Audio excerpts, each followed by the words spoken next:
Good morning, students. Today we are going to study the poem named The Noble Nature.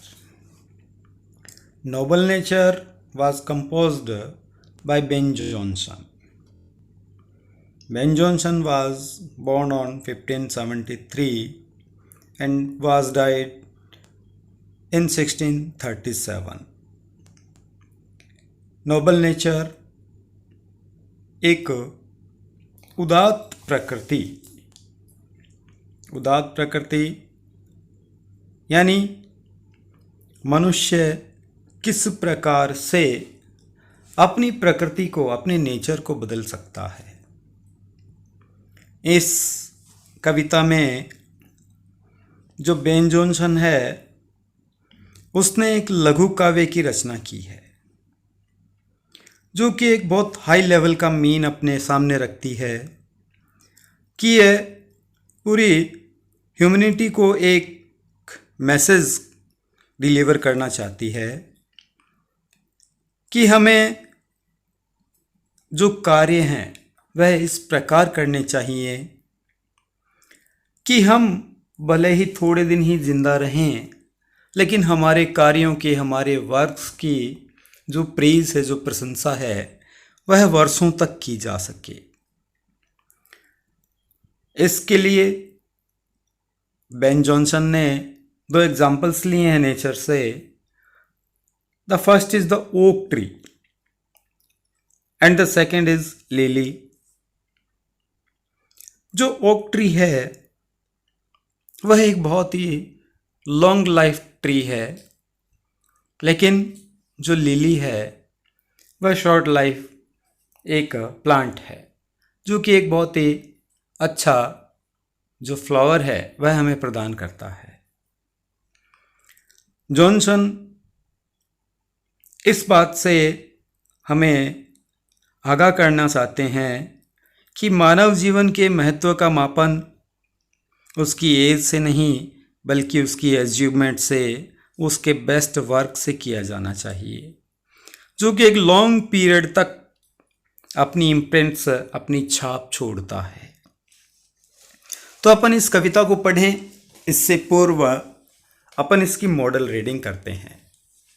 Model reading के साथ साथ जो भी आपको डिफ़िकल्ट वर्ड्स या न्यू वर्ड्स लगें, you can write in your notebook.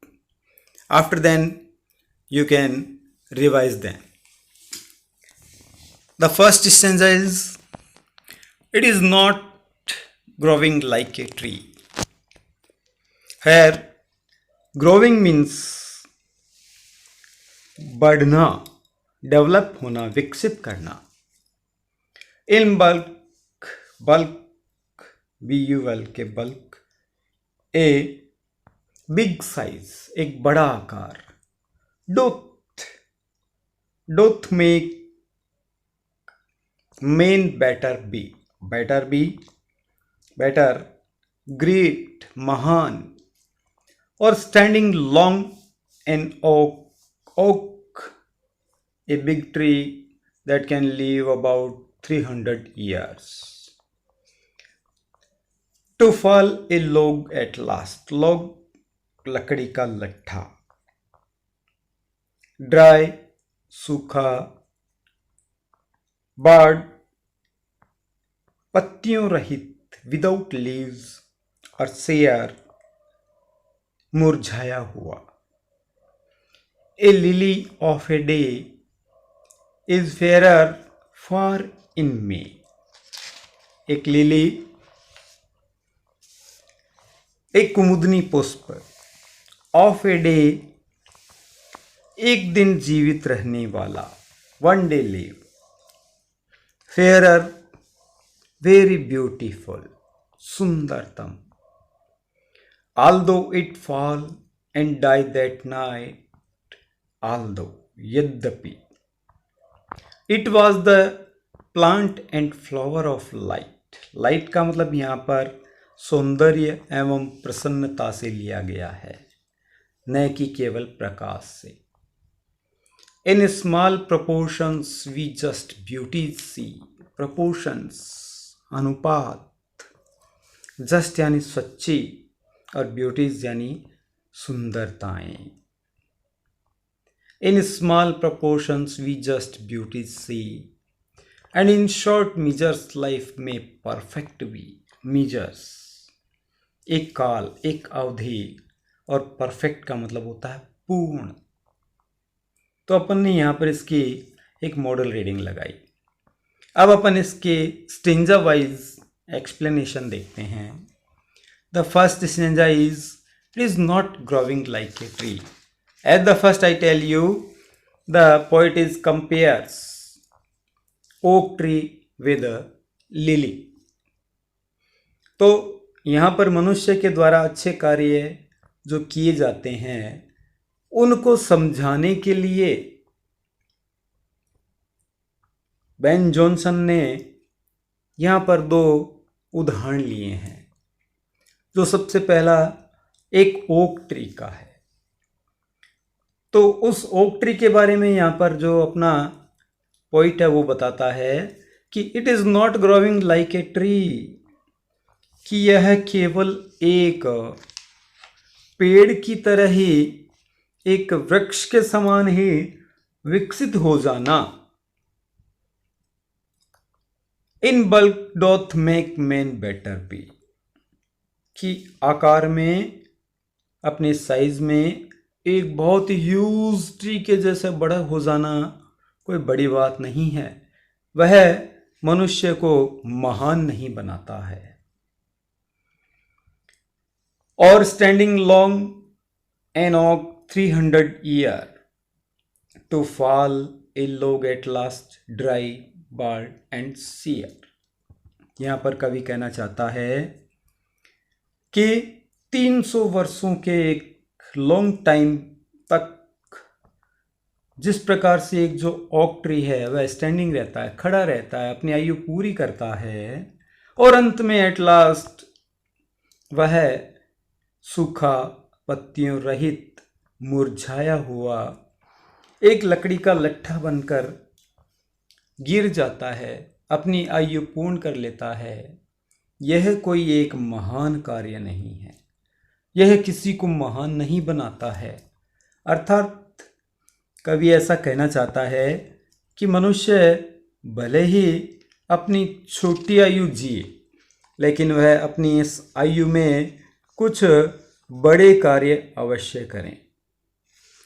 दूसरे स्टेंजा में बताया है कि a lily of a day inferior far in May, कि एक दिन जीवित रहने वाला जो लिली का पुष्प है वह बसंत ऋतु में, MAY में यानी मई का महीना, मई के महीने में अपने बसंत ऋतु जिसे स्प्रिंग कहते हैं वह ऋतु आती है, और उस ऋतु में यह खिलता है।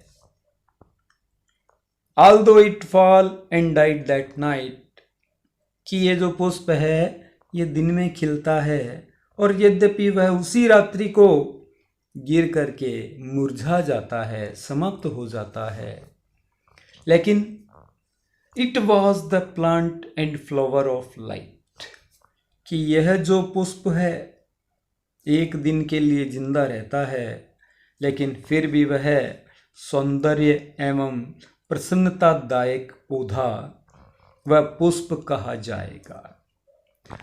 इन small proportion we just beauty see, कि हम उस प्लांट के एक छोटे से जीवन में, यानी एक दिन का उस पुष्प का जीवन बताया है, उस छोटे से जीवन में हम बहुत सारी सुंदरताएं देख लेते हैं, अच्छे अच्छे ट्रू ब्यूटीफुल नज़ारों को देख लेते हैं।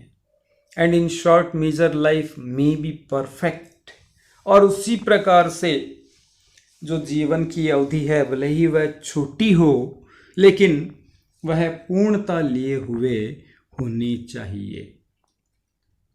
तो इस कविता में जो पॉइंट है वह हमें छोटे जीवन में बड़े कार्य किस प्रकार से संपादित किए जाएं उनके बारे में बताता है। तो अपन ने इस पोइम की रीडिंग लगा ली है, इसके एक्सप्लेनेशन कर ले हैं।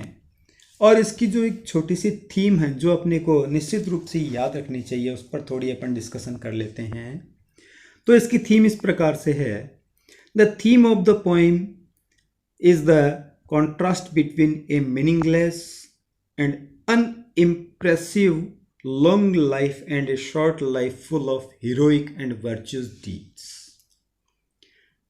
कवि अपनी इस कविता में जो बात हमें बताना चाहता है उसको हम विषय वस्तु के अनुसार देखते हैं कि कविता की जो विषय वस्तु है वह निरर्थक व अप्रभावी लंबे जीवन तथा साहसिक गुण युक्त कार्यों से परिपूर्ण संक्षिप्त जीवन के बीच का विरोध है। आगे बताते हैं, the two symbols from nature oak and lily represented. प्रकृति के द्वारा जो दो प्रतीक लिए गए हैं, ओक व लिली, इसका प्रतिनिधित्व करते हैं। The big size and long life span like an oak do not make life worthwhile. यानी जो ओक का वृक्ष है बहुत बड़ा है आकार में, लंबा जीवन जीता है, लेकिन वह जीवन को मूल्यवान नहीं बनाता।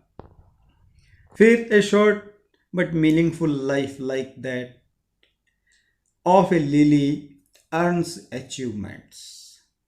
लेकिन एक संक्षिप्त किंतु सार्थक जीवन लिली के जैसे उपलब्धियां अर्जित करता है। तो ये अपनी इस पोएम की थीम है। आप यदि चाहें तो इसको भी नोटबुक में लिख सकते हैं।